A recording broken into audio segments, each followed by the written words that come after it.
Hello, good morning, students. Today our lesson is Glimpses of India. In this lesson, there are three parts. The first one is a baker from Goa. Second is Kurg, and third is tea from Assam. Now, today we are going to learn about the first part, a baker from Goa.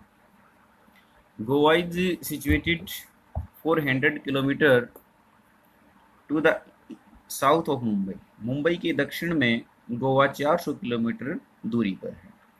It remained under the Portuguese rule until 1961। यह 1961 तक जो पुर्तगाली जो थे उनके under था। Then it became a part of India, फिर ये भारत का हिस्सा बना। In this act the author recalls the days when he was a child and Goa was still under Portuguese rules। इस लेसन में जो ऑथर है, लेखक है, वो बताता है, उन दिनों को याद करता है जब वो बच्चा था और गोवा था वो पुर्तगीज रूल, जो पुर्तगाली थे, उसके अंडर आता था। पुर्तगालियों का यहाँ पे शासन होता था। The Portuguese were very fond of eaters of their famous loaves of bread.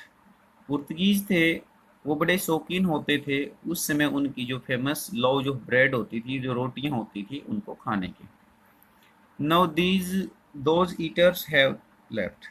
अब वो जो खाने वाले थे वो जा चुके थे, but the makers of those loaves are still there. लेकिन इनको बनाने वाले आज भी वहीं पे थे।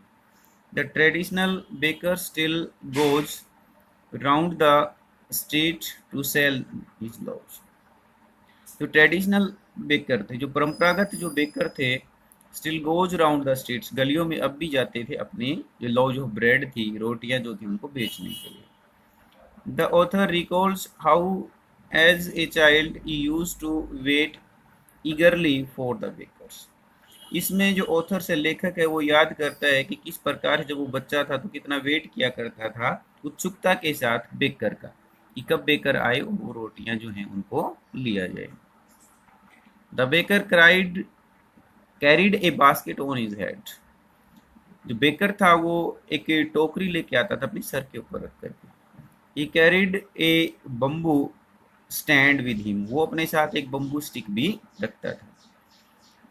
The third and jingle of his bamboo announced his arrival. जो उसके जो बम्बू जो होता था, बांस होता था, उसकी जो आवाज़ होती थी, उसके ऊपर घुंघरू लगे हुए होते थे, उसकी आवाज़ से ये पता लग जाता था कि बेकर आ गया। He would come in the morning, वो सुबह आता था। He would come with loaves for the elders and bread bangles for the children. वे बड़े जो लोग होते थे उनके लिए रोटियां होती थी बड़ी, और जो छोटे बच्चे होते थे उनके लिए ब्रेड बैंगल्स होती थी, छोटी रोटियां होती थी। The jingling third of his bamboo woke up the children from there sleep. जो जिंगलिंग साउंड होती थी, जो घुंघरुओं की जो आवाज़ होती थी, उसको सुनकर के बच्चे जाग जाते थे। They would run to him for their favourite bread bangles, और वो दौड़ करके अपनी ब्रेड बैंगल्स लेने के लिए उसकी तरफ दौड़ते थे। The author says that he still records the fragrance of those bangles. जो लेखक है आज भी याद करता है उस सुगंध को जो उसे उन रोटियों में से आती थी। He would be so eager to eat them that he never cared to brush his teeth and wash his mouth. वो he would be so eager, वो इतना उत्सुक होता था उनको खाने के लिए, उसे इस बात की परवाह नहीं होती थी कि उसने अपने ब्रश की या नहीं की, अपना मुंह धोया कि नहीं। Says the author humorously, the tiger never brushed his teeth. और वो कहता है कि हास्यास्पद तरीके से वो कहता है कि टाइगर होते हैं वो कभी भी अपने दांतों को ब्रश नहीं करते। Hot T could wash and clean up everything so nicely. उसका वो कहता था कि गर्म चाय जो होती है वो दांतों को साफ कर देती है बड़े अच्छे तरीके से। The author points out that no party, marriage और religion festivals would be thought of without the presence of the baker.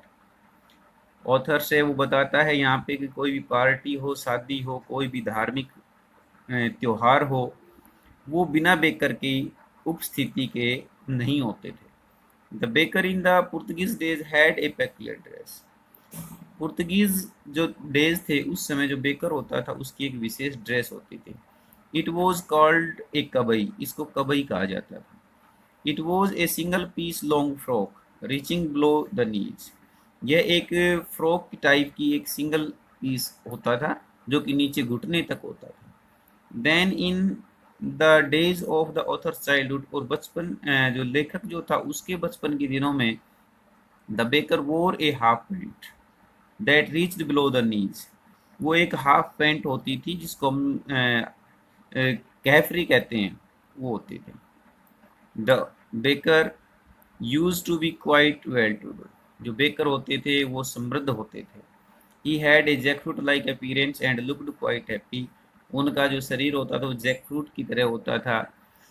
And looked quite happy, और वो बड़े खुश होते थे, यानी कि जो उसका परिवार होता था वो समृद्ध परिवार हुआ करता था, उसके पास खाने पीने की कोई कमी नहीं होती।